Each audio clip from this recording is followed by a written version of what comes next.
Hello and welcome back to the Mission YouTube channel and to our new series, How to Throw Darts. In this episode, we're going to tell you how to grip a dart. It's quite simple, Matt, isn't it? Don't you just pick it up like a pen?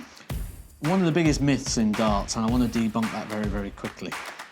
I don't like that advice. Now, the reason I don't like that advice is because the two different things that you are trying to achieve. If I'm going to hold this dart, I am doing it in a way that is for release. I'm going to be moving my hand away from the object. If I'm going to grip it like a pen, I'm going to be putting pressure towards the object, so an internal pressure, to grip that pen for control so I can write neater. So one is for control to keep it in my hand, and one is to release it to get it out of it. So I think the grip should be slightly different. It is kind of the theory that does need debunking there. And when you talk about release, one of the things that I always talk about is try not to start with all your fingers on the darts. It's very easy to pick up a dart, put all 4 fingers and thumb on there. At the end of the day, they've all got to come off at the same time when you're throwing the dart, otherwise it's going to go all over the place. So try not to start with all the fingers on. Well, if we take a look at what the fingers do in regards to the dart itself, essentially, really, it's this that is the engine. That is what's going to propel the dart through the air. I can throw a dart with just the finger and the thumb. That is absolutely fine. I think somebody famous once just did that, didn't they? With just the finger and thumb on the dart. So. Best player of all time. These are purely for grip, to make sure the dart fits comfortably in my hand, to make sure it's balanced, to make sure that the point's not wobbling up and down, to make sure when I draw it back, the point doesn't point down to the ground.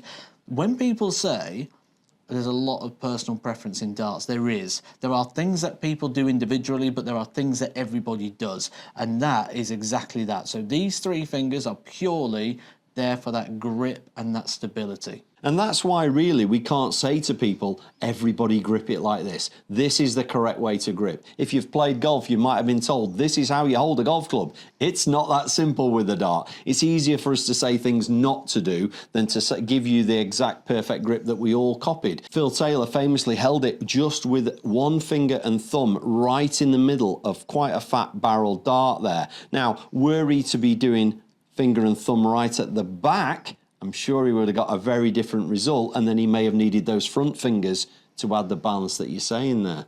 The finger and the thumb in relation to where the dart is in the alignment on the dart is also very, very important. If, for example, my thumb sits here and my finger comes down towards the point, what's going to happen is I'm going to start pushing down on the dart and I'm going to add pressure to that point.